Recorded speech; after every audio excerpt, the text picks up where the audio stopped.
ధ్యానం దాని ప్రయోజనాల గురించి అవగాహన పెంచడానికి ప్రతి ఏటా డిసెంబర్ 21న ప్రపంచ ధ్యాన దినోత్సవం నిర్వహించాలని ఐక్యరాజ్య సమితి ప్రకటించిందని ఆర్ట్ ఆఫ్ లివింగ్ ఆర్గనైజేషన్ ప్రతినిధి సునీత అన్నారు. సిద్దిపేట ప్రభుత్వ డిగ్రీ కళాశాలలో ప్రపంచ ధ్యాన దినోత్సవాన్ని ఘనంగా నిర్వహించారు. ఈ సందర్భంగా విద్యార్థులకు ధ్యానంపై అవగాహన కల్పించారు. అనంతరం వారు మాట్లాడుతూ ధ్యానం వల్ల ఏకాగ్రత పెరుగుతుందన్నారు. మానసిక ఒత్తిడిని ధ్యానం అధిగమిస్తుందని, ధ్యానం వల్ల మానసిక ప్రశాంతత కలుగుతుందని తెలిపారు. నేటి దైనందిన జీవితంలో ప్రతి ఒక్కరూ యోగా, ధ్యానం చేయడం అలవాటు చేసుకోవాలన్నారు.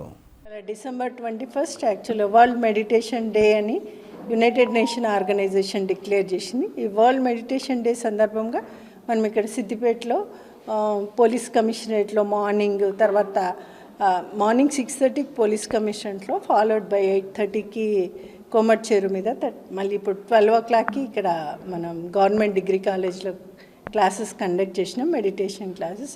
అంటే వాట్ ఈజ్ మెడిటేషన్ అంటే ఆల్మోస్ట్ అందరికీ తెలుసు. మన కాన్సన్ట్రేషన్ పవర్ అనేది ఇంక్రీజ్ అవ్వాలి మెడిటేషన్ అయినాక. సో మెడిటేషన్ ఒకటి మన శారీరకంగా కూడా మన స్ట్రెస్ని తగ్గిస్తుంది, మానసికంగా స్ట్రెస్ తగ్గిస్తుంది. మానసికంగా స్ట్రెస్ తగ్గించి మనలో హ్యాపీ హార్మోన్స్ అనేవి రిలీజ్ చేస్తుంది. అట్లనే మన మైండ్కి ఒక క్లారిటీ, ఒక creativity plus at the same time mental agitation అనేది చాలా తగ్గుతుంది మెడిటేషన్ రెగ్యులర్ ప్రాక్టీస్ చేస్తే. సో అందరికీ my sincere request is to everybody should do meditation. Like ఎట్లయితే మనం డెంటల్ హైజీన్ పెట్టుకుంటామో, సో ఎప్పుడైతే డెంటల్ హైజీన్ లేదనుకోండి మనకు, so will make others discomfort. అట్లనే సేమ్ టైం మనకు మెడిటేషన్ లేదు, మెంటల్ హైజీన్ లేదు అనుకోండి, మనం కూడా ఇతరులకు ఇబ్బందిని కలిగిస్తుంటాం. మన ఎమోషన్స్, మన ఫీలింగ్స్ మూలంగా ఇతరులు ఇబ్బంది పడుతుంటాం.